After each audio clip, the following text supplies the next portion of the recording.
y queremos darle la bienvenida a Javier Pérez, estratega político en el país y docente de Gobierno, Estado y Administración Pública y Comunicación Política. Bienvenido, Javier. Gracias. Hola Enrique, muy buenas tardes. Un placer estar conversando con ustedes en NTN para toda Latinoamérica respecto a este proceso que está viviendo Chile.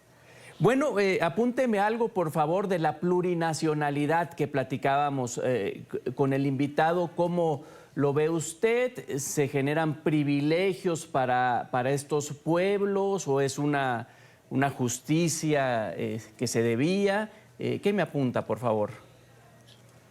A ver, Enrique, yo creo que el tema de la plurinacionalidad, la verdad es que si tú me preguntas si es el principal problema de esta nueva constitución, yo te diría que no. ¿Ah? Creo que el problema es algo que Salvador no profundizó y que es el tema de la autonomía territorial. ¿Ah? Y ese punto es bien importante porque hay cosas que están no definidas. Él bien lo decía, respecto a la aplicación de la plurinacionalidad, pero esencialmente al tema de las autonomías territoriales. Al no estar definida, la verdad es que genera muchísima incertidumbre, porque él habla, por ejemplo, y es algo de los aspectos que están centralizados también en la propuesta, por ejemplo, de reposición de tierras. ¿Ah? Tierras que hoy día no es que no haya nada, ¿ah? Tierras que hoy día hay ciudades, tierras que hoy día hay pueblos, tierras que hoy día hay propietarios, tierras que hoy día hay empresas forestales, tierras que hoy día hay emprendimientos turísticos, etcétera, etcétera.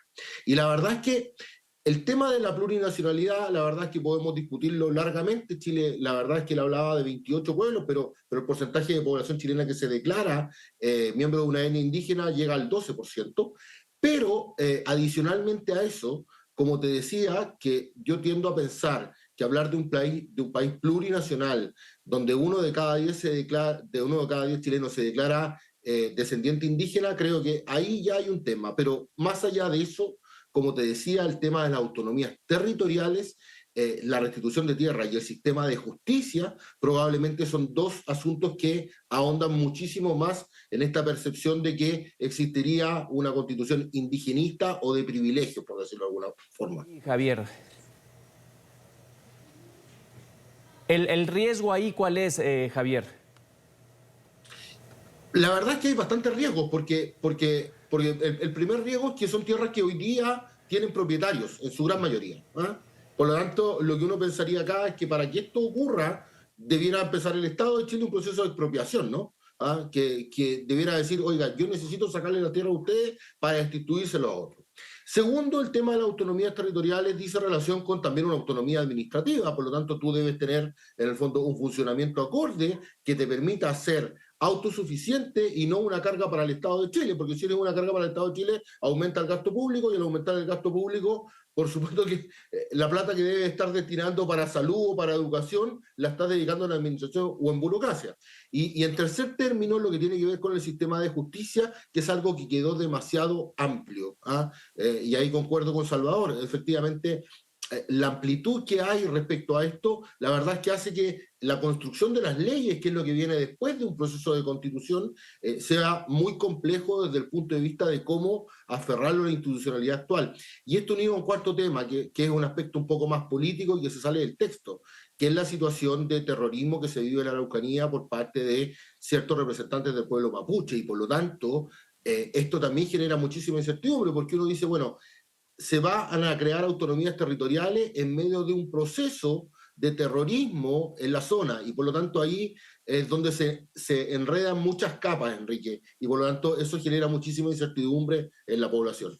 Javier, hay varios temas muy representativos de la redacción, como las pensiones, como la expropiación.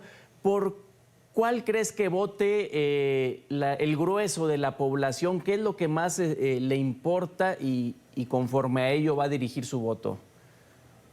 A ver, la verdad es que lo que uno ve es que efectivamente la elección va a ser una elección estrecha. Las últimas encuestas daban casi un 10% a favor del rechazo.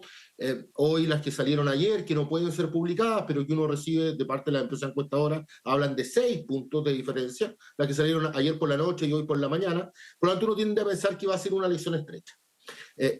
Pero todas, en el fondo, han dicho uniformemente que el rechazo es la alternativa que está apuntando.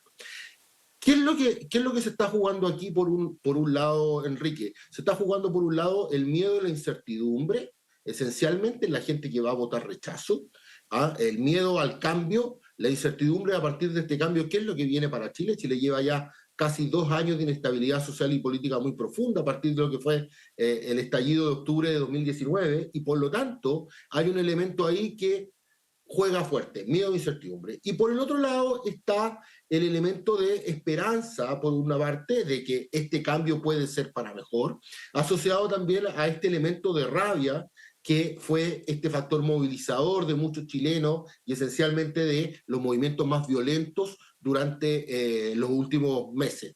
Y por lo tanto uno dice, ¿qué están jugando? El miedo y la incertidumbre y la esperanza y la rabia. La verdad es que está difícil de predecir un resultado o por qué va a votar la gente. Lo que hemos visto es que esencialmente la opción rechazo es la que ha mantenido ya estamos hablando casi de 3 o 4 meses, se ha mantenido arriba en la preferencia de las personas. Pero ustedes bien lo saben, en Colombia, con las predicciones que hubo de gran parte de las encuestadoras, que preveían también en el plebiscito, de lo que fue el plebiscito por la paz que tuvieron ustedes, y que la verdad es que finalmente hubo un cambio en las tendencias que se habían previsto.